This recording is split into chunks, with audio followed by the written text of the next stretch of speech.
জন্য প্রথম অনুদান এসেছিল বাহরাইন থেকে। কোত্থেকে? বাহরাইন থেকে। বাহরাইন সরকার নবী এবং মুসলিম বাহিনীর জন্য একটা অনুদান পাঠিয়েছিল ৮০,০০০, মতান্তরে ১,০০,০০০ দিরহাম। বেলাল বলেন, নবী গো, বাহরাইন সরকারের পক্ষ থেকে একটা মোটা অঙ্কের অনুদান এসেছে। আমার নবী বলেন, বেলাল মসজিদে নববীর এক কোণায় রাখো, আসো আগে আমরা ফজরের নামাজ আদায় করে নিই। ফজরের নামাজ শেষে আমার নবী বেলাল, মালগুলো নিয়ে আসো। কয়েকজন সাহাবাকে ডাকলেন, তুমি মদিনা শরীফের এই রাস্তা দিয়ে যাও, তুমি এই রাস্তা দিয়ে যাও, তুমি এই রাস্তা দিয়ে যাও, পাবলিসিটি করে আসো। বাহরাইন থেকে মোটা অঙ্কের একটা অনুদান এসেছে। কোন গরিব মিসকিন কাঙ্গাল থাকলে মসজিদে নববী শরীফে আসতে। ওরা পাবলিসিটি করে যখন মসজিদে নববী শরীফে আসলেন, প্রায় ৩০০-র কাছাকাছি মানুষ, গরিব মিসকিন কাঙ্গাল অসহায় মানুষ, আমার নবী সবাইকে অনুদান দিচ্ছেন। আল্লাহু আকবার। আর আমরা কতক্ষণ বসতে পারবো? আমার নবী ফজরের নামাজ পড়ে বসছেন। আরে বাবা, ৮০,০০০ মতান্তর ১,০০,০০০ দিরহাম, এগুলো বর্তমান তো কয়েক হাজার কোটি টাকা হবে। আমার নবী বন্টন করছেন। করতে করতে করতে করতে এক বছরে জোহরের নামাজের সময় হলো। জোহরের আজান শেষ, বন্টন করা শেষ, যা আছে শেষ হয়ে গেল। সবার মনোযোগ, যা আছে সব শেষ হয়ে গেল। আসো আমরা জোহরের নামাজ আদায় করি। আমার নবী জোহরের নামাজ আদায় করালেন, আমার নবী নামাজ পড়াই দিলেন। নামাজ শেষে তোরা হচ্ছে চাইতে লাগবে দেবো। হ্যাঁ, আবার দেখেন আর চেমিকা মানুষ কেন আত্মন লজ্জ বা খারাপ লাগবে আত্মন বলতে চাচ্ছিল। ওই উজুরি ভাই একটু ফিরে গিয়ে ঘুরি বলতে চাচ্ছিলাম, আমার নবী জোহরের নামাজ পড়ে বসলেন। একজন ব্যক্তি দাঁড়িয়ে গেলেন, ইয়া রাসূলুল্লাহ, ইয়া হাবিবাল্লাহ, আমার বাড়ি মদিনা শরীফের অনেক দূরে, সংবাদ পেতে দেরি হয়েছে, আসতে দেরি হয়েছে। নবী গো, আমার ছেলে মেয়ে 2 দিনের উপবাস, থাকলে আমাকে একটা অনুদান দেন। আচ্ছা, আরো লিখে বলতাম ভাই ফেতন কিনলে দিন তো জোর আগে কি আমরা, তুমি এতক্ষণে কেন আসছো? এগুলো তো জোর আগে শেষ। কিন্তু সাহাবায়ে কেরাম আমার নবীর চেহারা মুবারকের দিকে চেয়ে আছে।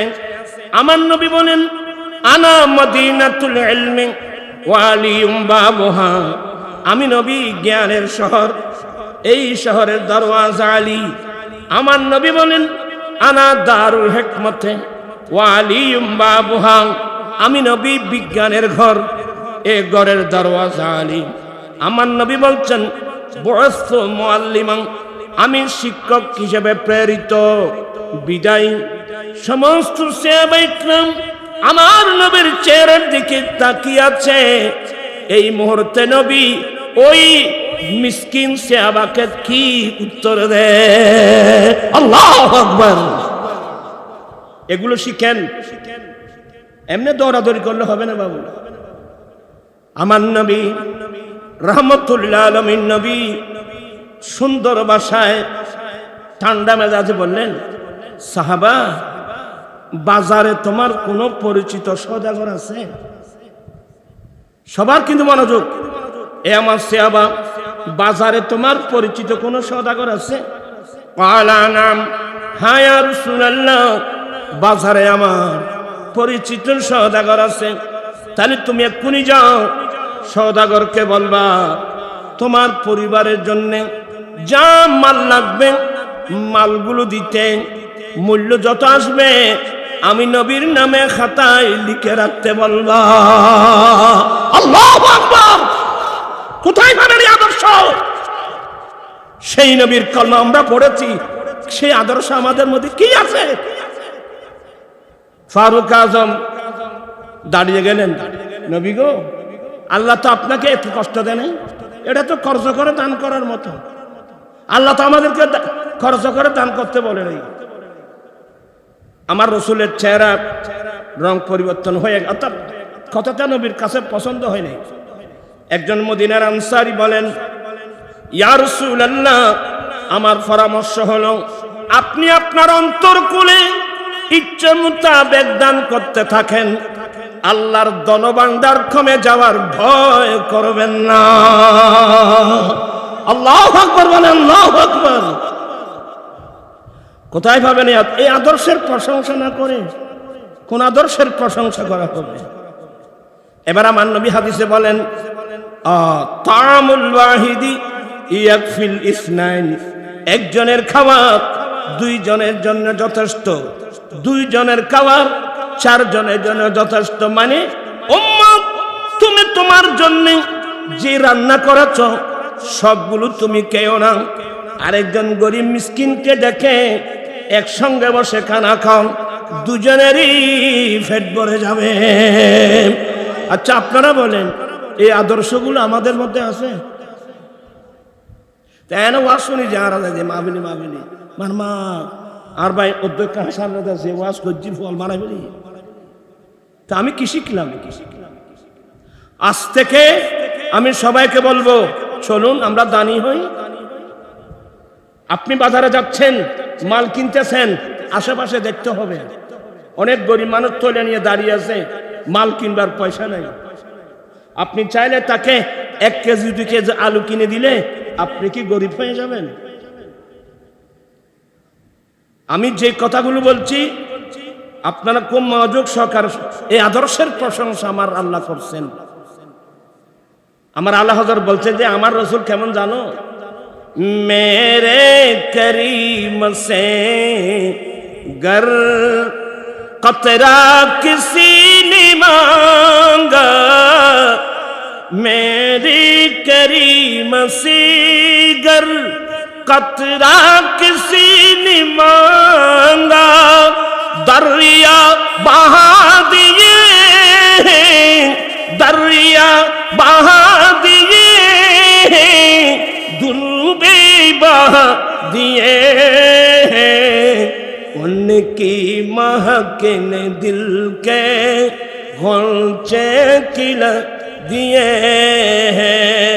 এমনি শুধু মিলাদ মাহফিলে গেলাম, ওয়াজ শুনলাম, ভালো লাগলো, এগুলো না। রাসূল মহান রব্বুল আলামিন যে নবীর আদর্শের প্রশংসা করলেন, সেই নবীর আদর্শ আমি কতটুকু গ্রহণ করতে পারলাম, এই মুষ্টিমেয় 2-4 কথা বলবো।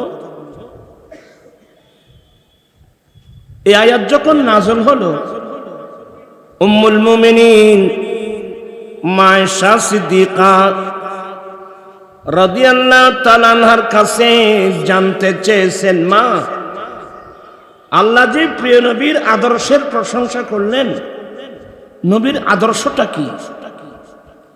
সেদিন আম্মি জান মায়েশা এত চমৎকার উত্তর দিয়েছিলেন, কানা খুলুকুহুল কোরআন।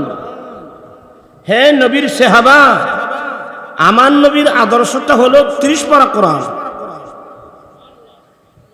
অর্থাৎ এটা একটা প্র্যাকটিক্যাল কোরআন।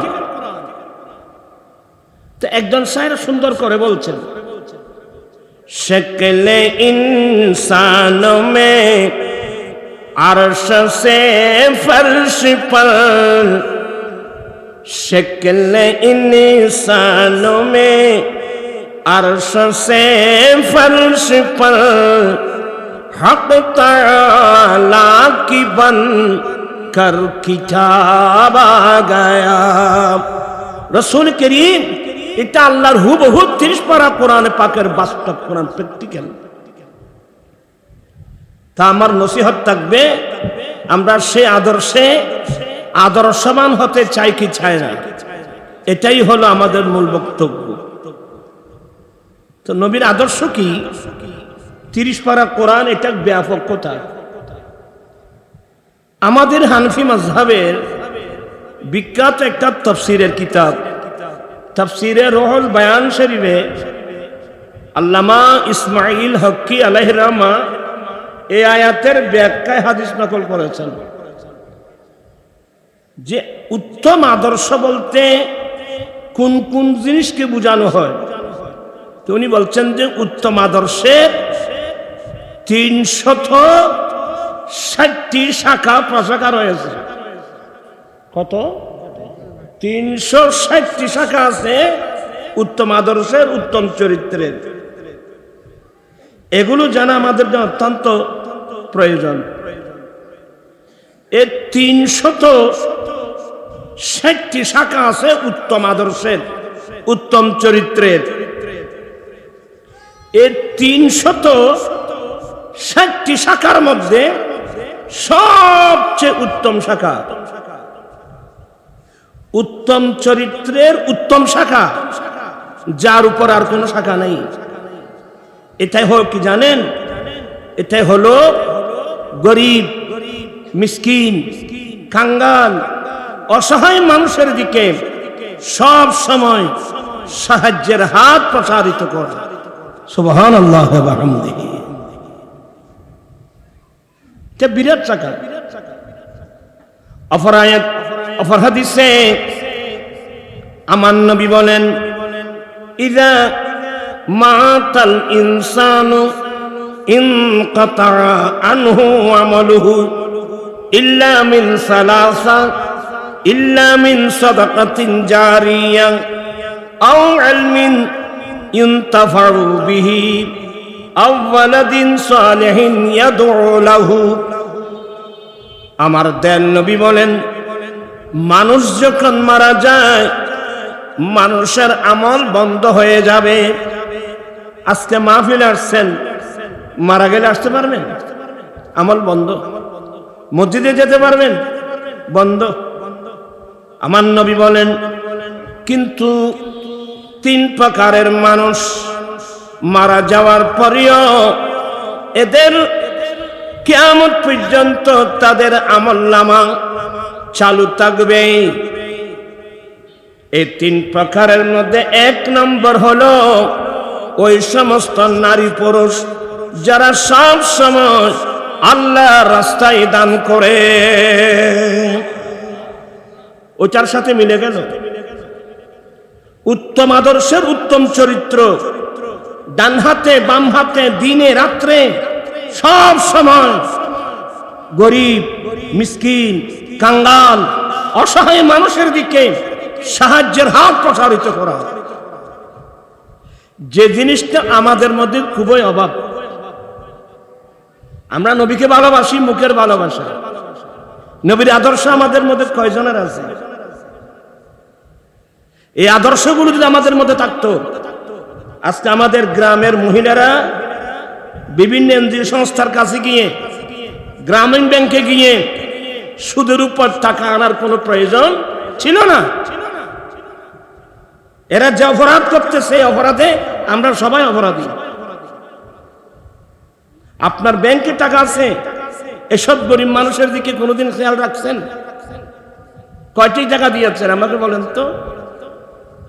এমনি ওয়াজ শুনে কোনো নাম নাই। নবীর আদর্শ আছে কোন?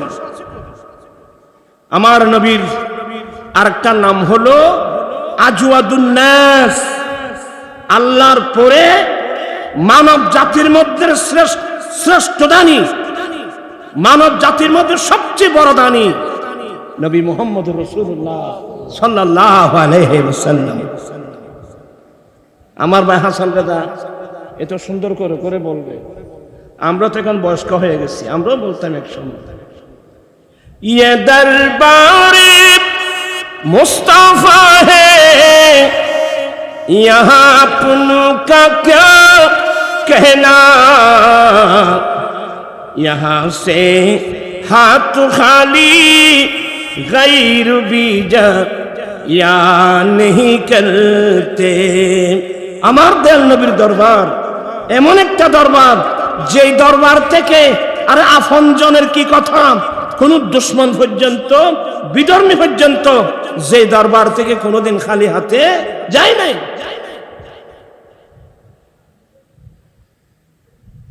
এই আদর্শ আমি গোটা বাংলাদেশ ঘুরতেছি, তো বাইরেও গিয়েছি।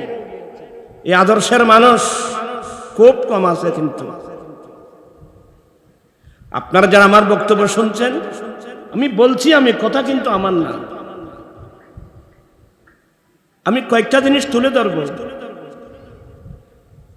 মুনাফিকদের রাইসুল মুনাফিকিন, মানুষ তিন প্রকার ভাগ করেছে আল্লাহ। এক প্রকার মুমিন, আরেক প্রকার কাফের, আরেক প্রকার মুনাফিক। মুনাফিক মানে তার একটা মুখ মুসলমানের দিকে, আরেক মুখ কাফেরের দিকে। কথা বলছেন? এই মুনাফিকদের সরদার, মুনাফিক মানে বিশ্বাসঘাতক। যারা কাফের, এই মুনাফিক মানুষের দ্বারা মুসলিম এবং ইসলামের যে ক্ষতি হয়েছে, কোন কাফের দ্বারা এত বড় ক্ষতি হয় নাই। আর সিডিঙ্গে ভাষা কইলে বুঝিবে, গরর উন্দুরে বেড়া হারিলি এসে ছাড়া না মাত্র তোমার কেন বললারি। ওরা সিটি এলাকার মানুষ, তো ইংগ্রাম্য মানুষ নাই। গরর উন্দুরে বেড়া হারিলি, গরর বান না থাকে হতে এলে কথাবার্তা। কিন্তু উপরে মুসলমান, ভিতরে কাফের। এটা একটা সূরা আছে, সূরাতুল মুনাফিকুন। এই বিশ্বাসঘাতক মুনাফিকদের নাম একটা কি আছে? সূরাতুল মুমিনুন, সূরাতুল কাফিরুন, সূরাতুল মুনাফিকুন। মুনাফিক বলা হয়, আপনারা তো আরবি ভাষা কম বুঝবেন। মুনাফিকের মাদ্দা হলো মূল অক্ষর নফক, নুন ফা কফ, নফক। এখানে যারা সৌদি আরব থাকে, আপনারা দেখছেন হেরামের পাশে যে সুরঙ্গ, ওই সুরঙ্গের উপর লেখা আছে নুন ফা কম নফক, নফক 1, নফক 2 লেখা আছে। নফক মানে ওই সুরঙ্গ, যে সুরঙ্গের মুখ দুটা, একটা দিয়ে ঢুকে আরেকটা দিয়ে বের হয়। এটাকে আরবিতে বলে মুনাফিক। লিসানুল আরব, আরবি ভাষার অভিধানের কিতাব, আল্লামা ইবনে মনজুর আল আফ্রিকি, 18 খণ্ড কিতাব, 18 খণ্ড। সেইখানে নফকের আর্থার্থ আপনারা আমি কেছ তোমার এই কেসাইলে উগ্র চা দিত না, কেসাই এখন লাভলে পাইব। শ্রীগাল চিনেন তো? ইয়েল নচিন তোমারা ইয়েন। শ্রীগালের গর্তকেও আরবিতে নফক বলে, কারণ শ্রীগাল একদিক দিয়ে ঢুকে আরেক দিক দিয়ে বের হয়, এদেরকে ধরা মুশকিল। তো মুনাফিককে মুনাফিক এই জন্য বের হয়, তাদের এক মুখ মুসলমানের দিকে, আরেক মুখ কাফেরের দিকে। ওয়াইদা খালাউ ইলা শায়াতিন ক্বালু ইন্না মাআকুম ইন্নামা নাহনু মুস্তাহজিউন। আল্লাহ এদেরকে আরেক নাম শয়তান লাগছে। কি লাগছে? শয়তান। আপনারা বোধহয় বিরক্ত হচ্ছেন, মনে হয় এত তাড়াতাড়ি, এটা তো মাত্র শুরু। আমার ভাই অধ্যক্ষ হাসান রাজা আসলে তো একেবারে করতে হবে, এসে গেছে। তো মুনাফিকদের সরদার লিডার আব্দুল্লাহ ইবনে উবাই ইবনে সুলুল, খুব মনোযোগ সহকারে শুনতে হবে। ওনার ছেলে কিন্তু আমার নবীর বড় আশেক। বাপ মুনাফিকের লিডার, ছেলে আমার রসুলের ফাক্কা আশেক। এ ধরনের হয় কি হয় না? বাপ কাফের, ছেলে মোমেন। ছেলে ভাই একজন লই যাবে, তোমার এই চা খায়, এছাড়া আমাকে চাই চাই তারা হয়তো খালি উজুর হলো চা খায়, আরো নয় 2-4 কষ্ট নয়। মুনাফিকের সরদার আব্দুল্লাহ ইবনে উবাই ইবনে সুলুল, সে মৃত্যুবরণ করেছে, সে মারা গিয়েছে। ওনারই ছেলে আমার নবীর দরবারে আসলেন, ইয়া রাসূলুল্লাহ, আমার আব্বা আব্দুল্লাহ ইবনে উবাই ইবনে সুলুল মারা গিয়েছে। নবী গো, আব্বার কফন দেবার জন্যে আপনি নবীর একটা জুব্বার জন্য আসলাম। আল্লাহু আকবার। দিবেন আপনি? কি এটা জীবনের কষ্ট দি ওনার ছেলে বলেন, নবী গো, আমার আব্বা তো মারা গিয়েছে, আপনি নবীর একটা জুব্বা আমার বাবার কফন দিতাম।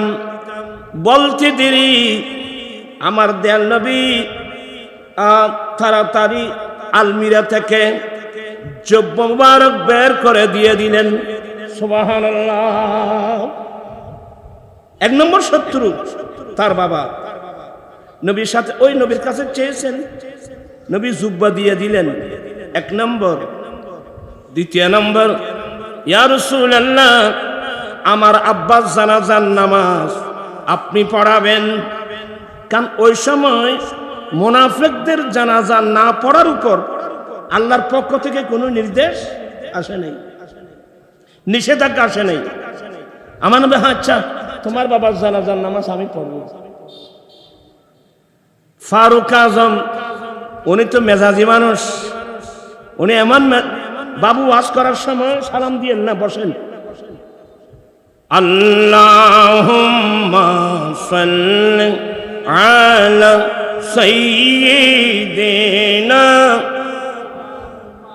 নাবিয়িনা শাফিঈনা মাওলা।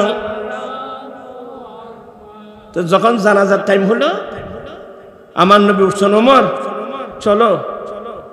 এতক্ষণ উমর রাদিয়াল্লাহু তাআলা নিজেকে সামলিয়ে রাখছেন।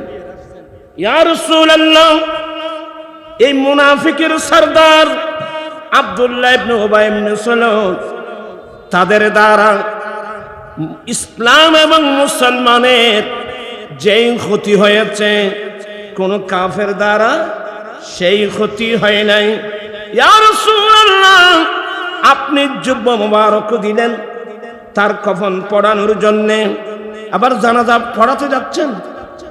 ওমর আসো আসো আসো, কারণ ভিতরে কি রহস্য এটা তো আর ফারুক আজম বুঝতেছেন। আসো। তো নবী যখন যাচ্ছে, ফারুক আজম না গিয়ে পারবে? সঙ্গে সঙ্গে গেলেন। ওইদিকে মুনাফিকরা এরা বিশ্বাসও করে নাই, এরা ময়দানে উপস্থিত। আমার দয়াল নবী গেলেন, ফারুক আজম সহ কয়েকজন সাহাবা ছিলেন। ওই মুনাফিকরা বড় আশ্চর্য হয়ে গেল আমার নবীর আদর্শ দেখে। আরে আজীবন যাকে কষ্ট দিলাম, আজীবন যাকে এভাবে কষ্ট দিলাম, সে আমাদের লিডারের জানাজা পড়তে আসলো, কফনের জন্য জুব্বা দিল, এমন আদর্শ। ওরা নিজেরাই লজ্জিত হচ্ছে। আমার নবী বলছে, তোমরা ঠিক আছে তো জানাজা পড়ায়? হ্যাঁ ইয়া রাসূলুল্লাহ, পড়াই দেন। আমার দয়াল নবী আব্দুল্লাহ ইবনে উবাই ইবনে সালুলের জানাজার নামাজ পড়ানোর সাথে সাথে আমার নবীর এই আদর্শের উপর ওরা এবং হয়ে প্রায় 1000 মুনাফিক সে মাটির মধ্যে নবীর হাতে কলমা পড়ে পাক্কা মুসলমান হয়েছে। রাসূল করিম সাল্লাল্লাহু আলাইহি ওয়াসাল্লামের যে আদর্শ, এতক্ষণ ফারুক আজমের বুঝে আসছে। হে ওমর, বুঝছো? হ্যাঁ আর বুঝে আসছে। 1000 মুনাফিক কলমা পড়ে কি হয়ে গেল? মুসলমান হয়ে গেল। তো ফারুক আজমের এটা কি বৃথা যাবে? সাথে সাথে আল্লাহ কোরআনে পাকের একটি আয়াত নাযিল করলেন, লা তুসাল্লি আলা আহাদিম মিনহুম মাতা আবাদা ওয়ালা তাকুম আলা কবরিহি। হে রাসূল, তাদের মধ্যে যারা চিরদিনের জন্য মরা, চিরস্থায়ী মরা, এদের জানাজার নামাজ পড়বেন না। ওয়ালা তাকুম আলা কবরিহি, তাদের কবরের পাড়েও দাঁড়াবেন না। যারা চিরস্থায়ী মরা, আজীবন মরা, মাতা আবাদা, একেবারে চিরকালের জন্য মরে গেছে, এদের জানাজা পড়বেন না। তাহলে বোঝা গেল আমরা যারা মুমিন মুসলমান মারা যাই, আমরা চিরকালের জন্য মরা না, আমরা তো কিছুক্ষণের জন্য মরা। কি বললাম? আমরা মারা যাব কিছুক্ষণের জন্য। কিছুক্ষণ বলতে দেহ থেকে প্রাণ বের হওয়া, দেহ থেকে প্রাণ বের হওয়া থেকে তাকে উযু গোসল করানো, তাকে কাফন পরানো, এরপরে জানাজার মাঠে নিয়ে জানাজার নামাজ পড়ান। নামাজ শেষে ওই ময়্যতকে গোরস্থানে দফন করার আগ পর্যন্ত মরা। যখন দফন শেষ হয়ে গেল, এখন আর মরা নাই, এখন জীবিত। আমার নবী এবার সালাম দাও, আসসালামু আলাইকুম ইয়া আহলাল কুবুর। কিন্তু শরীর থেকে প্রাণ বের হওয়া, দফন করার আগ পর্যন্ত তাকে কি কেউ সালাম দিয়েছে? বিধান নাই, সে মারা গিয়েছে, উত্তর দিতে পারবে না। যখন দফন শেষ, এবার আমার নবী বলেন, এবার সালাম দাও, আসসালামু আলাইকুম ইয়া আহলাল কুবুর। কি মানি? এখন থেকে তার আরেক জীবন শুরু হয়ে গেছে। এটা হায়াতে বরজখী, এটা বরজখী হায়াত। আমাদের মতটা হলো, মুসলমান ইমানদারের মতটা হলো চিরস্থায়ী না, কিছুক্ষণের জন্য। কথা বলছে না কেন? এর জন্য আমার রাসূল হাদিসের মধ্যে একটা চ্যাপ্টার দিয়েছে, কিতাবুজ জিয়ারত। এখানে জিয়ারত মানে সাক্ষাৎ। দুনিয়ার থাকতে সাক্ষাতের কথা না, মৃত্যুর পরে মানুষকে যখন কবরস্থানে দফন করা হয়েছে, উম্মত তোমরা কবরস্থানে গিয়ে তাদের জিয়ারত করো। তোমরা কবরস্থানে গিয়ে তাদের কি করো? জিয়ারতের চ্যাপ্টার কি জন্য দিলেন? যাতে কোন মুসলমান মনে করতে না পারে যে এরা মরে গেছে, ফুসে গেছে, মাটি হয়ে গেছে, এটা যেন মনে করতে না পারে। ওরা আগে আলমে দুনিয়ায় ছিল, এখন আলমে বরজাহ গিয়েছে, ওরা জীবিত। এই জন্য কবরস্থানে যাওয়া আমার রাসূলের সুন্নাত। আমি কি জিনিসটা আপনাদেরকে বোঝাতে পারছি? আজকাল কেসে শোনা যায়, এই ড্রাইভাররা ফির বুজুর্গের কবর দেখলে গাড়ি থামান কেন? ওরা মরে গেছে, ওরা তোমাদের কোনো লাভ ক্ষতি করতে পারবে না। ছেলেরা বলে ঠিক ঠিক ঠিক, এক পাগল এরা আর পাগল। এটা একটা নাস্তিক মতবাদ, এটা ইসলামী দর্শন নয়। তার কাছে ইসলামী জ্ঞান থাকতো, সেই এটা কোনোদিন বলতে পারতো না। সে বলতো যে এক ড্রাইভাররা রাস্তা দিয়ে গাড়ি চালিয়ে নেওয়ার সময় রাস্তার পাশে যদি কোনো একটা মুসলমানের কবরস্থান দেখো, একটু ব্রেক করে তাদেরকে একটা সালাম দাও না, আসসালামু আলাইকুম ইয়া আহলাল কুবুর মিনাল মুমিনিন ওয়াল মুমিনাত ওয়াল মুসলিমিন ওয়াল মুসলিমাত নাসআলুল্লাহ লানা ওয়া লাকুমুল আফিয়া ওয়া ইন্না ইনশাআল্লাহ বিকুম লালাহিকুন। তাহলে যেখানে আল্লাহর ওলি গৌস আছে, ওখানে তো কোনো প্রশ্নই নাই। যেখানে একজন সাধারণ কবরস্থান দেখলেও আপনি যদি ইসলামের বিধান বুঝেন, গাড়িটা ব্রেক করে তাদেরকে একটি সালাম দাও। যদি সময় হয় একবার সূরা ফাতিহা, 3 বার সূরা ইখলাস পড়ে তাদের রূহের মধ্যে সওয়াব রাসানি করো। আমি কি জিনিসটা আপনাদেরকে বোঝাতে পারলাম? আপনারা কিন্তু খুব সতর্ক। এটা আধুনিক যুগ, অনেক মানুষ ঈমান হারা হয়ে মরবে। ইদানি একটা সাবজেক্ট শুরু হয়ে গেল, মরণোত্তর চক্ষুদান। কি লেখছে দে? মরণোত্তর ওরা বার্তা নহন হন না ভাই হুট মা মরা ভাবে এখন একটু জানেন তো বাইন্য মত। একটা জিনিস শুরু হয়ে গেল কি, মরণোত্তর চোখ। নাউজুবিল্লাহ বলেন। এখন এগুলো দেখে দেখে অনেক শিক্ষিত মানুষ ওই নাস্তিক হলো শিখে দিয়ে দেয়। আমাদের দেশে কিছু নাস্তিক ছিল না, আমি নাম বলছি না আর কি। এরা বলছে আমি মরলে আমাকে দফন করিও না, আমি মরলে আমাকে আগুন দিয়ে জ্বালাবে না। তো তোর গজুম কি? বলে আমি মরলে আমার ডেড বডিটা মেডিকেল কলেজের ছাত্র ছাত্রীদেরকে দিয়ে দিবা। কেন? বলে আমি তো মরে গেলে ডেড বডি কবরে দিলে জ্বালিয়ে ফেললে আমি তো কোনো লাভ করতে পারলাম না। কমসে কম আমার ডেড বডিটা মেডিকেল কলেজের ছাত্র ছাত্রীদেরকে দিলে এরা আমার ফ্যাট ফিস ছিঁড়ে ফেরে মানুষ অপারেশনের পদ্ধতি হলেও শিখবে। দেখো না খেন দেমাগে কোনো। এদেরকে বলা হয় নাস্তিক, এদের বলা হয় কমিউনিস্ট। এটা আল্লাহ মানে না, দিনও মানে না, ধর্ম মানে না। আমি সবাইকে সতর্ক করছি, আর দেশে আরো কদিন হই আয় মারা দেবার আগে আর দুনো চোখ দান করে দিলাম, মার মাই খত্তর দানি। আপনাদেরকে আমি বুঝাই দিচ্ছি, সতর্ক, চক্ষুদান হারাম। কি বললাম? চক্ষুদান হারাম। কেন? দানের জন্য শর্ত হলো মালিক হতে হবে। আপনি একটা জিনিস দান করতে চাইলে আগে সেই জিনিসের আপনি কি হতে হবে? মালিক হতে হবে। আমি চোখ ব্যবহার করতেছি, কিন্তু এই চোখের মালিক কি আমি? এই চোখের মালিক যদি আমি হতাম, আমার ভাইয়ের চোখের চশমা দিয়েছেন, আমার ভাইয়ের চশমা দিয়েছেন, আমি মালিক হলে চশমা দেওয়ার প্রয়োজন কি? আমি নিজে নিজে ফবার বাড়িয়ে দিতাম, আর ফবার কবে কেন? তাহলে চোখের অনেক সময় পাওয়ার চলে যায়, চোখের মধ্যে ভাইরাস আছে, আমাকে চিকিৎসা করতে হয়, তাহলে বুঝতে হবে এই চোখের মালিক কিন্তু আমি নই, চোখের মালিক কিন্তু কে? আল্লাহ। তো যেহেতু চোখের মালিক আল্লাহ, সেহেতু এই মরণোত্তর চক্ষুদান এটা হারাম। আর আমি তো, আমাকে যদি আপনি কয়েক হাজার কোটি টাকাও দেন, আমি কিন্তু দিব না। কেন দিব না? আমার দুটা চোখ রাখছি, আমার মৃত্যুর পরে আমাকে যখন তোমরা কবরে দেবে, কবরের মধ্যে আমার দয়াল নবী আসবে, এই চোখে আমি আমার দয়াল নবীকে আমি দেখব। আসবে না? মন করনা কিরের আগে যাবে যে কবরে, মন করনা কিরের আগে যাবে যে কবরে, আমন এ দরদি মদিনা শহরে।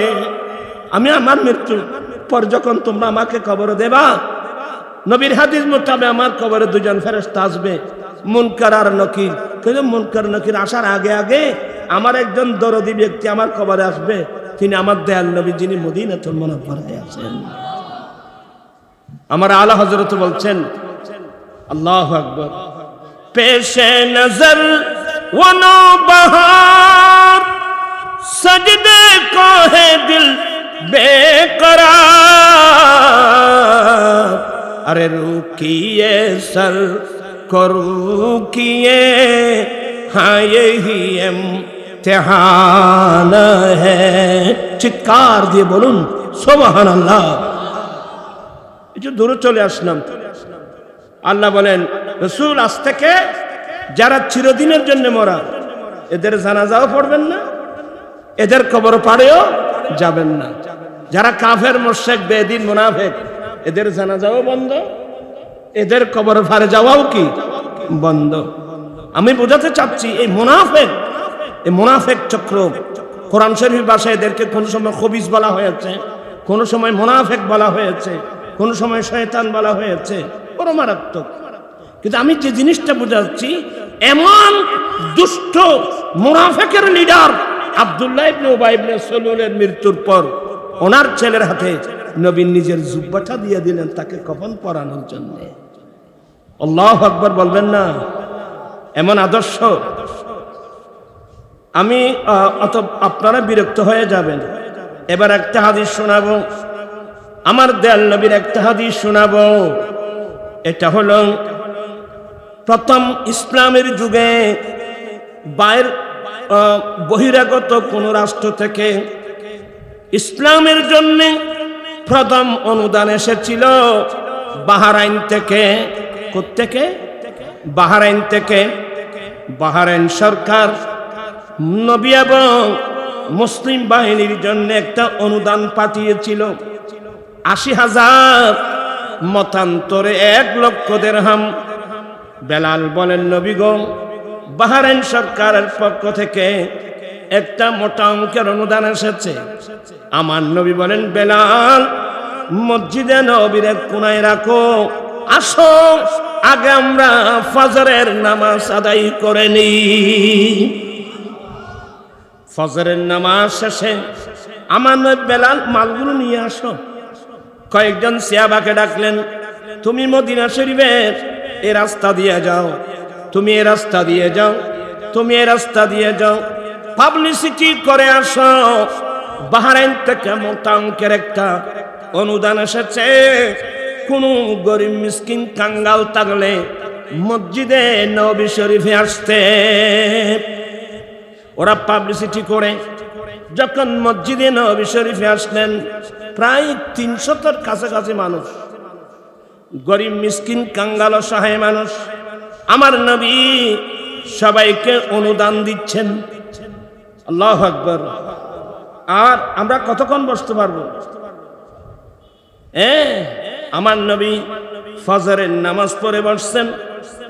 আরে বাবা, 80,000 মতান্তর 1,00,000 দিরহাম, এগুলো বর্তমান তো কয়েক হাজার কোটি টাকা হবে। আমার নবী বন্টন করছেন। করতে করতে করতে করতে এক বছরতে জোহরের নামাজের সময় হলো।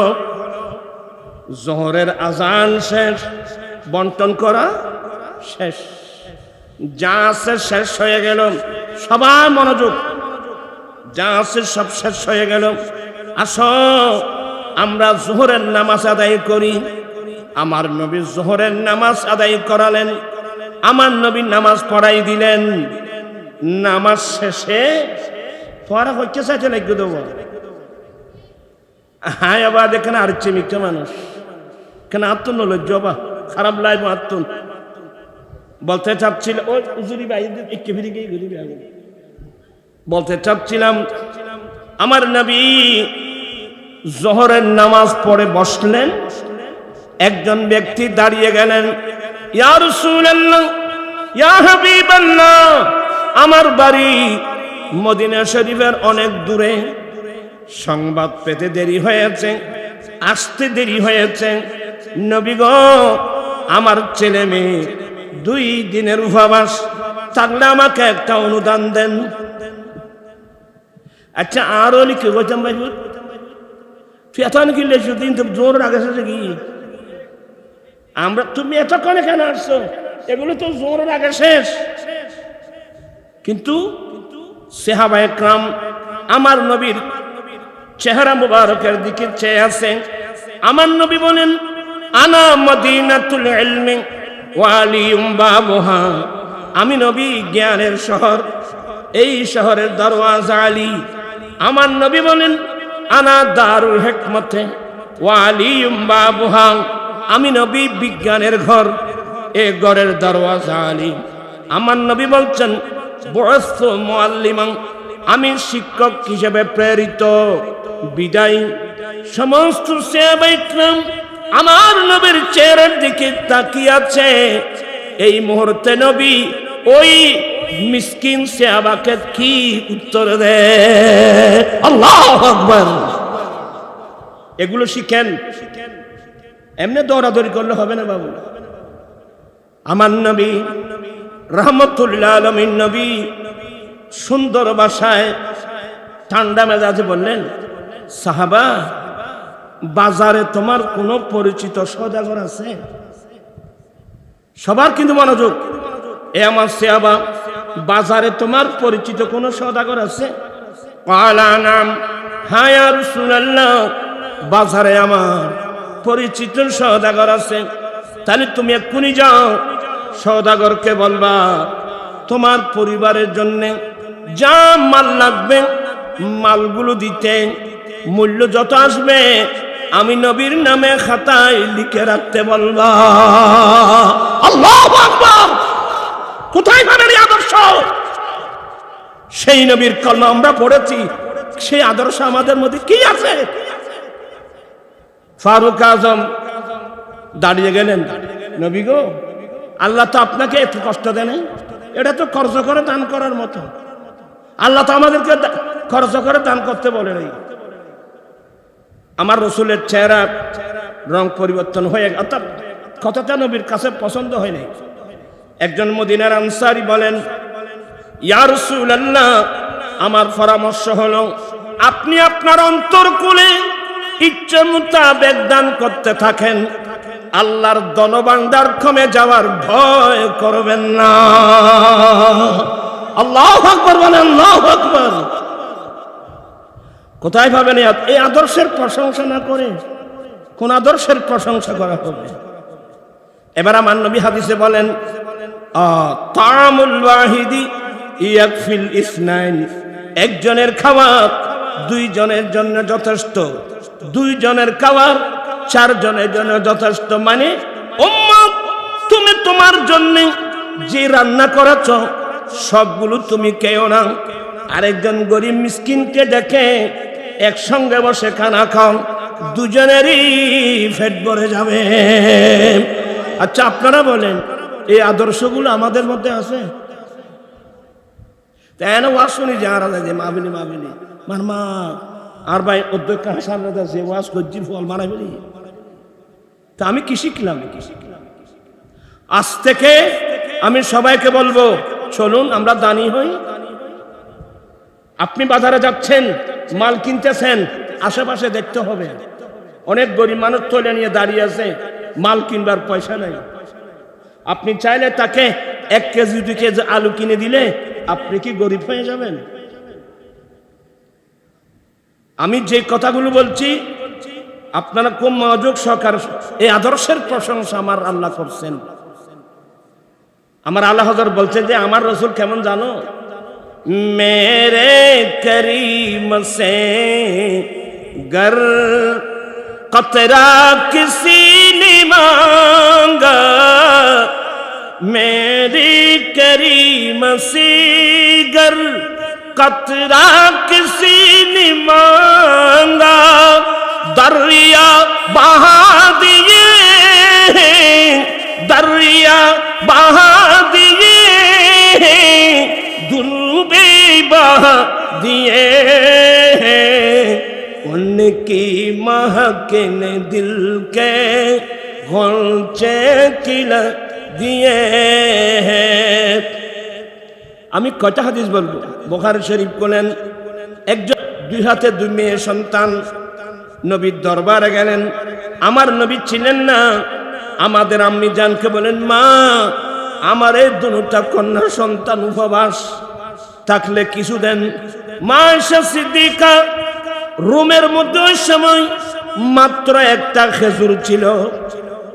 কয়টা? তার হলে হতেন না, 8টা খেজুর আসুক শুরু দি ফেলে নেয় খাই মুখে। কিন্তু মা আয়েশা সিদ্দিকা আমার নবীর স্ত্রী, আমার নবীর যে আদর্শ, মা আয়েশা সিদ্দিকা ওই খেজুরটা এনে এই মেয়ের হাতে তুলে দিল। মেয়েটা খেজুরটা নিয়ে 2 ভাগে ভাগ করলেন, একটা অংশ মেয়ের হাতে, আরেকটা অংশ মেয়ের হাতে তুলে দিলেন। রাতের বেলায় আমার নবী যখন ঘরে আসলেন, মা আয়েশার জুবান থেকে এই ঘটনাটা যখন শুনলেন, আমার নবী আয়েশা, যে মা নিজের ছেলে মেয়েদেরকে নিজে না খেয়ে এইভাবে ছেলে মেয়েদেরকে খাওয়ায় লালন পালন করে, এরা কিয়ামতের মাঠে মা এবং জাহান্নামের মাঝখানে পার্টিশন হয়ে দাঁড়িয়ে যাবে। বিরক্ত হচ্ছেন বোধহয় আপনারা? আমি যে আলোচনা, ইন্নাকা লাআলা খুলুকিন আযীম, আমার নবীর 360টি উত্তম আদর্শের শাখার মধ্যে সবচেয়ে উত্তম শাখা হলো আল্লাহ রাস্তায় কি করা? দান করা। আপনারা নরম হলে তো আমি বুঝতে পারবো না। একজন সাহাবা আসলেন, ইয়া রাসূলুল্লাহ, আমার বাবা মারা গিয়েছে, আমাদের মাথার উপর বিরাট এক কর্জের বোঝা রেখে গেছে।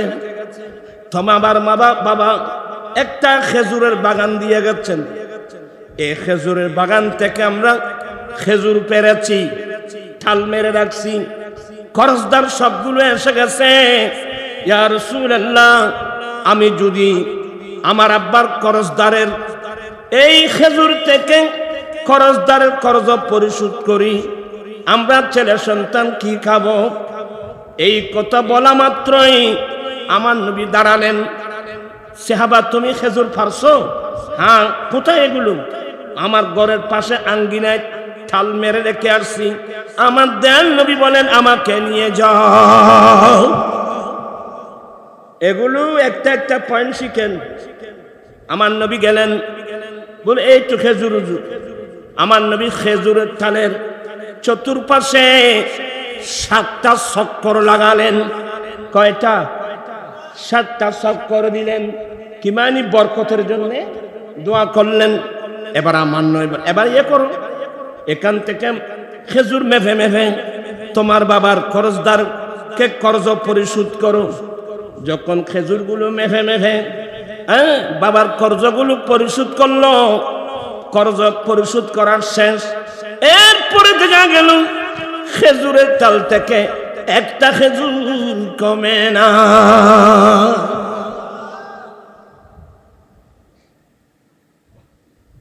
আর ভাই গ্যারো লই আনো না, ওই হাসানরা যারা লই আনো, তোমার আর দিলে এছাড়া এবার সুন্দর ওয়াজ শুনতেন।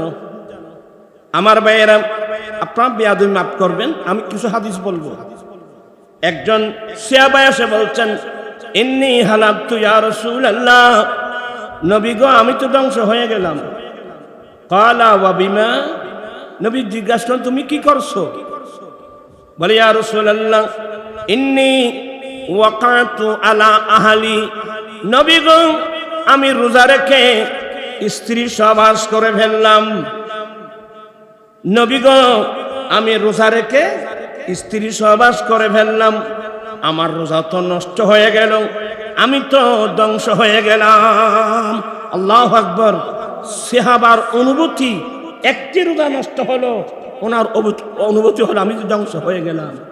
আজকে যারা মাসকে মাস বছরকে বছর রোজা নামাজ ছেড়ে দিয়েছে, এখনো পর্যন্ত সেই অনুভূতি আমাদের মধ্যে আসছে, হেরে আমি তো ধ্বংস হয়ে গেলাম, আসে নাই। আমরা তো গরু ছাগলের মতো চলতেছি। আমি সবাইকে সতর্ক করছি, আমি আছি কয়দিন দুনিয়াতে, আপনি আছেন কয়দিন? হেরেও তোমারা জ্ঞান আনতে নাকি আসান রাজা জানি পেল না। আয়া মানুষ বয় দি আল্লাহর মতো ওয়াজ করি চাইবি, আয় তো খালি মারি মেয়ে ওই শেয়ারেরও ওয়াজ করতে খাইলে শেয়ারের এবার এখন গরিব আল্লাহুম্মা সাল্লি,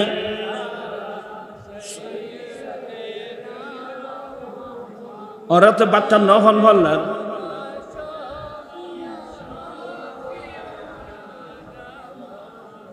আচ্ছা যাই হোক, আমি আপনাদেরকে আর বিরক্ত করতে চাই না, একটু খুব এই হাদিসটা বলে দিই।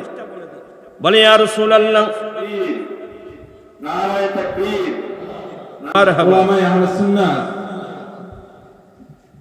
ওই আলা তোরা সুন্দর করে ওয়াজ ইত্যাদি।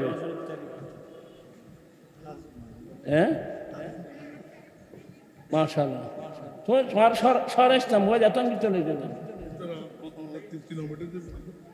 আয়া বহুত কষ্ট করে মানুষ জোগাড় করতে,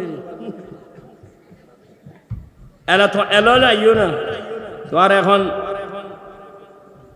আসান রাজা হুজুর তোমার সুন্দর সুন্দর নাচও উনিবে, ওয়াজও উনিবে, ই বেগুন তো আল্লাহ বরিয়ে দেন, ই নাই বয়সে কষ্ট ই আজ ভইলে ওয়াজ করে দিয়ে খাইলে শেয়ার হবে, বুঝছো না? এবার বসবেন, এখানে অনেক জায়গা খালি আছে তো, আপনার সামনে আসেন। কিরম আরো মানুষই নেই লেখা, সামনে জায়গা খালি, শেয়ার খালি, তোমার আমি যদি বই ডাকি ডাকি আনন্দ ভরে। সালাতুন ইয়া রাসূলুল্লাহ আলাইকুম,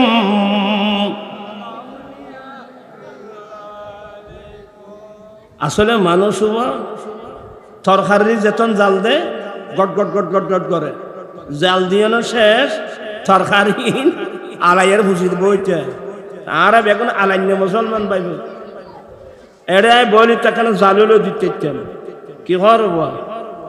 আসেন, আপনার কষ্ট করে আসেন, বসে যান। আমি যে হাদিসটা বোঝাতে চেয়েছিলাম, ইয়া তোরা বসছো না, একদম আওয়াজ নগর্য এবে হয়ে দিবেন। আমার ভাইয়েরাম বলি ইয়া রাসূলুল্লাহ, আমি রোজা রেখে স্ত্রী সহবাস করে ফেলছি, আমি তো ধ্বংস হয়ে গেলাম। আমার নবী বলেন, এ আমার সাহাবা, রোজা যখন নষ্ট করেছ কাফারা দাও। আপনারা আমার কথার দিকে আছেন? ইয়া রাসূল আমি কাফারা কি দেব?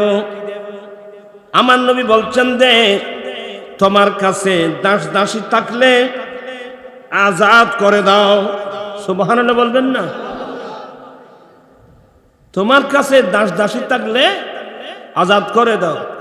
বলে ইয়া রাসূলুল্লাহ আমি গরিব মানুষ, আমার কাছে কোনো দাস দাসী নাই। আচ্ছা তাহলে তুমি দ্বিতীয় নম্বর তুমি ফাসুম শাহরাইনি মুতাতাবিআইন, তুমি ধারাবাহিক 2 মাস রোজা রাখো। রোজা ভাঙ্গি তো হবো ইয়া কাফারা হবো বরাবর 2 মাস 60 হইতে 59 হইতে কারণ এটা মাস 29-এর মাঝে 2 মাস রোজা রাখ। মাঝখান বাদ গেলে তো ধারাবাহিক 2 মাস রোজা রাখো। বলে ইয়া রাসূলুল্লাহ আমি গরিব মানুষ, আমি পারবো না হুজুর, নামাজ তাতি। তাহলে 2টা শেষ। বলে তৃতীয় নম্বর ফাতিআইন 60 মিসকিনা, এ আমার সাহাবা 60 জন মিসকিনকে খাবার দাও। এ হাদিসের ব্যাখ্যায় ফুকায়ে কেরাম বলছেন 2 ওয়াক্ত করে খাবার দাও। কয়জন মিসকিন? 60 জন মিসকিনকে খাবার দাও। বলি ইয়া রাসূল আমি গরিব মানুষ, তাইলে রোজার কাফারা দেওয়ার ওনার কাছে কিছুই? তো রোজার কাফারা কি মাফ হয়েছে? কম ভালো করে শুনেন কথাগুলো। এবার আমার নবী ওই সে আবার চুপচাপ বসে আছে। আমার নবী কিছুক্ষণ বসতে না বসতে মুহূর্তের মধ্যে একজন সাহাবা আসলেন 1 বস্তা খেজুর নিয়ে। ওই নতুন খেজুর বাগানের খেজুর ফারছে দে সাহাবা একরামের আদর্শ, নতুন খেজুর বাগানের খেজুর পাকলে প্রথম 1 বস্তা খেজুর নবীর জন্য নিতেন। নাসাই শরীফের হাসিয়ায় লেখছে দে প্রায় 80 কেজি কিমানি 2 মণি খেজুরের বস্তা নিয়ে নবীর কাছে আসলেন। আমার নবীকে দিনের নবী গ্রহণ করলেন। গ্রহণ করা মাত্রই আমার নবী ওই সাহাবাকে ডাক দিলেন। অমুক সাহাবা কোথায়? ক্বালা হা আনা, নবী গো সে হতভাগা আমি।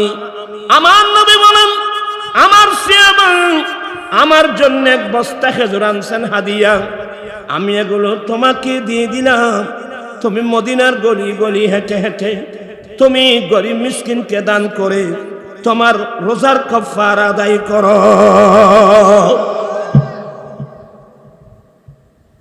আপনি পারবেন?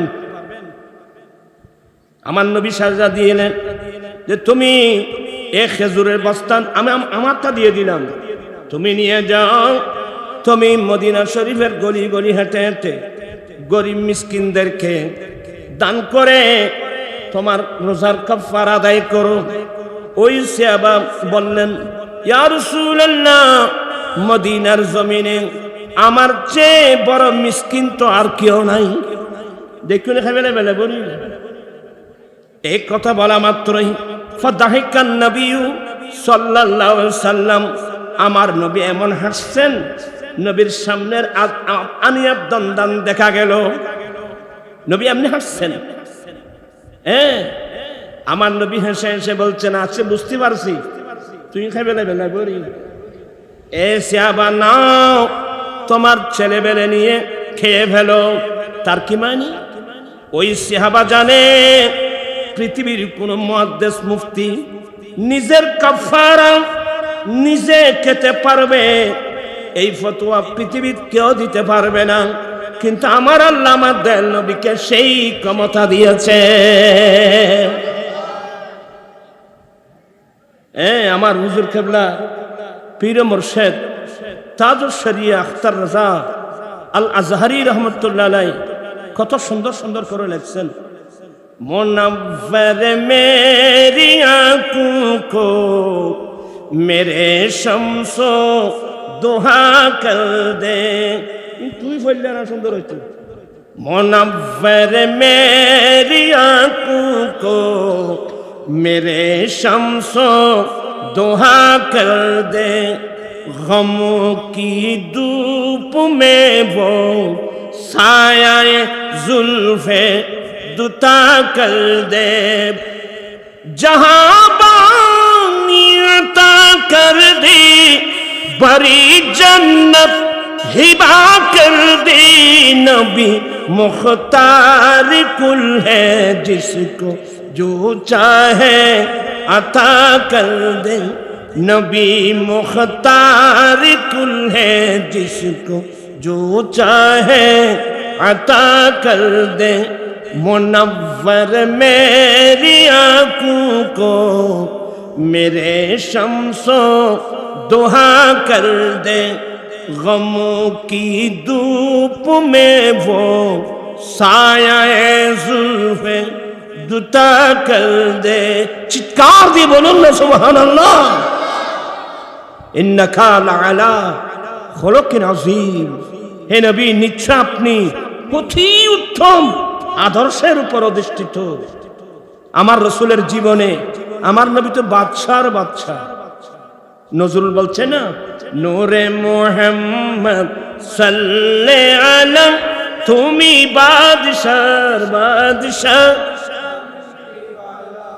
বলেন তো যিনি বাদশার বাদশা জীবনে এক ওয়াক্ত খাবার পেট ভরে খেয়েছেন কেউ প্রমাণ করতে পারবে आई अहमद मुरसल नूरे खुदा तेरी जाती सफा का क्या कहना पढ़ते हैं मलाइक सल्ली अला तेरी शान उला का क्या कहना खाया न कभी भी जी बल कर खुद भूख रहे बंद है पत्थर औरों को दिया जूली बरबर तेरे दस्ते अता का क्या कहना ऐ अहमद मुरसल नूर खुदा तेरी जाती सफा का क्या कहना আমি এইভাবে একটা বললে সারা রাত বসে থাকবেন এগুলো শেষ হবে না আমার নবীর অতি উত্তম আদর্শের মধ্যে একটা হলো আমার নবী ডান হাতে বাম হাতে দিনে রাত্রে গরিব মিসকিন কাঙ্গাল অসহায় মানুষের দিকে সাহায্যের হাত প্রসারিত করে রাখছেন দানি মানুষ আল্লাহর বন্ধু আমার নবীর প্রিয় মানুষের প্রিয় কথা বলছেন না কেন দানি মানুষ সবার প্রিয় বখিল কঞ্জুস কৃপণ সবার শত্রু আজকের মাহফিল থেকে সবাই সিদ্ধান্ত নেন আমি আজ থেকে দানি হব আমি আজ থেকে দানি হব একটি কথা বললাম 360টি শাখার মধ্যে একটি বললাম মাত্র আরেকটা হলো ক্ষমা করে দেওয়া এগুলো আমরা শিখি নেই এমনি শুধু কলমা পড়ছি মুখে আমার নবী বলেন উম্মুল মুমিনিন আয়েশা সিদ্দিকা বলেন আমার নবীর আদর্শের মধ্যে একটা আদর্শ আমার নবীকে যে যতটুকু আক্রমণ করেছে আঘাত করেছে ওয়ালাকিন ইয়াফু ওয়া ইয়াসফাহু আমার নবীর জীবনে কোনোদিন কোন অপরাধী থেকে কোনোদিন নবী প্রতিশোধ গ্রহণ করেন নাই নবীর বড় আদর্শ হলো তাকে ক্ষমা করে দেওয়া আর শিখি নিয়ে কি শিখলে মানুষ কিভাবে মানুষের বাড়িতে আগুন লাগায় এগুলো বললে 100 আজকাল বেচার হইবে ভাই আমরা এগুলো শিখি নেই ইবলিসি কালচার আমাদের মধ্যে আছে মাশা সিদ্দিকা বলছেন আমার নবীর জীবনে কোনোদিন কারো থেকে বস লাস্ট কথা একটা আজকের মতো 8ম হিজরিতে আমার রাসূল যখন 10,000 মুজাহিদিন নিয়ে বিজয় বেশে মক্কা দখল করলেন তখন মক্কাবাসী প্রায় 60,000 মানুষ আল্লাহর ঘরের চতুর্পাশে পাহাড়ের উপরে পাহাড়ের মধ্যে পাহাড়ের পাদদেশে দাঁড়িয়ে দাঁড়িয়ে থরথর থরথর থরথর করে কাঁপছে। হ্যাঁ রে মুহাম্মদকে আমরা কষ্ট দিয়েছি, নবীর বাহিনীকে কষ্ট দিয়েছি, মক্কা ছাড়া করেছি। কেউ মক্কা থেকে হাবশা, আবার মক্কা থেকে হাবশা, লাস্টে মক্কা থেকে মদিনা। ঘর বাড়ি ব্যবসা বাণিজ্য সব পেলে চলে যেতে বাধ্য হয়েছে। অনেক নির্যাতন করেছি, অনেক নির্যাতনের স্টিমুলার চালিয়েছি। হেরে আজকে সে মক্কা তো মুহাম্মদের হাতে চলে গেছে, মুহাম্মদের বাহিনীর হাতে চলে গেছে। আল্লাহ জানে এরা আমাদের থেকে কি প্রতিশোধ গ্রহণ করে, আল্লাহ জানে এরা আমাদের থেকে কি প্রতিশোধ গ্রহণ করে। আমার রাসূল মক্কাবাসীর মনের অবস্থা বুঝতে পেরে আল্লাহর ঘরের সামনে দাঁড়ালেন। এ আমার ভাইয়েরা শুনুন, আমরা কোন নবীর উম্মত, কি আদর্শ আমাদের উচিত ছিল। আমার নবীর সামনে দাঁড়িয়ে বলেন, এই মক্কাবাসী তোমরা আমাদের উপর আক্রমণ করেছো, মুসলিম বাহিনীর উপর আক্রমণ করেছো, নির্যাতনের স্টিম রোলার চালিয়েছো, তোমরা ভয় পাচ্ছ। আজকে মক্কা আমাদের হাতে এসে গেছে, আমরা তোমাদের থেকে কি প্রতিশোধ গ্রহণ করব, এই ভয়ে তোমরা কাঁপতেছো। শুনো, আমি প্রতিশোধ নেওয়ার জন্য আসি নাই। এই মুহূর্তের মধ্যে আমি তোমাদেরকে সেই উত্তর দেব যে উত্তর হযরত সাইয়েদনা ইউসুফ আলাইহিস সালাম নিজের ভাইদেরকে দিয়েছিলেন। লা তাসরিবা আলাইকুমুল ইয়াম, আজকে প্রতিশোধ নয়, আজকে আমি সাধারণ ক্ষমা ঘোষণা করে দিলাম।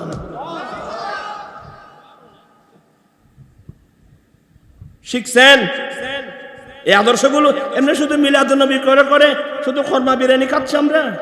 নবীর কোন আদর্শটা আমি শিখলাম? আজকে ভাই ভাইয়ের মধ্যে যুদ্ধ।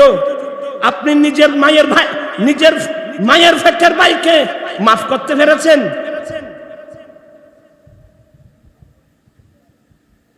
আমি আর বেশি এখনো দেরি হয়ে গেল, দুই একটা কথা বললাম। মনীষীরা বলেন ক্ষমা মহত্বের লক্ষণ। কথা বলছেন না কেন? ক্ষমা, আমরা এই যে নবীর আদর্শ, এই মক্কাবাসী, এই মুহূর্তের মধ্যে আমি তোমাদেরকে সেই উত্তর দেব যে উত্তর ইউসুফ আলাইহিস সালাম নিজের ভাইদেরকে দিয়েছিলেন। নিজের ভাই কি করছেন? ইউসুফ আলাইহিস সালামের হাত পা বেঁধে ঘুষি মেরে কোথায়? পাহাড়ের জঙ্গলের ভিতর গভীর কুফার মধ্যে ফেলে দিয়েছিল মেরে ফেলার জন্য। আচ্ছা, এটা কি মাফ করা যায়? কিন্তু উনি তো নবী ইউসুফ আলাইহিস সালাম। বহু বছর পরে মিশরের জমিনে যখন ইউসুফ আলাইহিস সালামকে আল্লাহ তো মিশরের বাদশা বানিয়েছেন, এই জন্য কোনোদিন কাউকে ঘৃণা করবেন না। আপনি যাকে ঘৃণা করছেন হয়তো একদিন সে মন্ত্রী হবে, হয়তো একদিন সে মিনিস্টার হবে। দরখাস্ত নিয়ে তার দরওয়াজায় গিয়ে আপনাকে দাঁড়িয়ে থাকতে হবে। যেমন ইউসুফ আলাইহিস সালামের ভাইয়েরা রেশনের জন্য গিয়েছিল ইউসুফ আলাইহিস সালামের কাছে। অনেক লম্বা আলোচনা। যখন ধরা পড়লো, বলে আপনি ইউসুফ না তো? বলে হ্যাঁ, আমি এই ইউসুফ। ওরা তো 10 ভাই একসাথে নিচের দিকে পানি পড়তে পড়তে রক্ত ঝরার উপক্রম হলো। হায় আল্লাহ, যেই ভাইকে আমরা হাত পা বেঁধে জঙ্গলে কুফে ফেলে দিয়ে দিলাম, আজকে সে মিশরের রাজা। আল্লাহ জানে কি প্রতিশোধ নেই। বলে ভাইয়া, আমি প্রতিশোধ না, আসো, লা তাসরিবা আলাইকুমুল ইয়াউম, আজকে প্রতিশোধ না, আজকে আমি সাধারণ ক্ষমা ঘোষণা করে দিলাম। আসো আমার বুকে, আসো, আসো আমরা একসঙ্গে কানা খাই। আল্লাহু আকবার। এই আদর্শ, মুস্তাফার এই আদর্শ আমরা শিখেছি। রাজনৈতিক প্রতিহিংসা, জ্বালাইতে বাড়িঘর জ্বালাইবে না, গর্ত বাঁধে, এগুলোই শিখছি। এগুলো শয়তানি কালচার, এগুলো কোরআন, এগুলো নবীর সুন্নাত তরিকা নয়। আমি আমার ভাইদেরকে আজকে মাহফিল যারা আয়োজন করেছেন এবং আমার মাফ আলোচনা যারা শুনছেন, সবাইকে বলবো নবীর আদর্শের মধ্যে একটা আদর্শ কি করে দেওয়া, মাফ করে দেওয়া। আমরা কি এটা শিখতে পারবো? আমরা কি এটা গ্রহণ করতে পারবো? আপনি যদি আপনার নিজের ভাইকে মাফ করতে না পারেন, আপনি আজীবন কান্নাকাটি করলে আল্লাহ আপনাকে মাফ করবে না। আপনি নিজের ভাইকে মাফ করে দিয়েছেন, আল্লাহর সাথে যে আপনার জীবনের গুনাহগুলো কি করে দিবেন, মাফ করে দিবেন। ক্ষমা মহত্বের লক্ষণ। আমি এভাবে একটা করে ইনশাআল্লাহ অন্য সময় আসলে আলোচনা করব। এখন অনেক দেরি হয়ে গেল। আমার ভাই মুজাহিদে মিল্লাত অধ্যক্ষ মাওলানা হাসান রাজা মুদাজিল্লু, উনি এখন সুন্দর মূল্যবান বক্তব্য রাখবেন।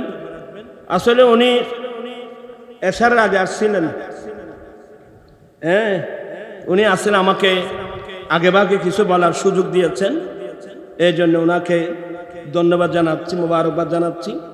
এলাকাবাসী মাহফিল যে আয়োজন করেছেন, প্রত্যেকের ইমানি দায়িত্ব এই মাহফিলটাকে আপনি আগামীকাল পাবেন, আল্লাহ বাসায় রাখলে আগামী বছর পাবেন।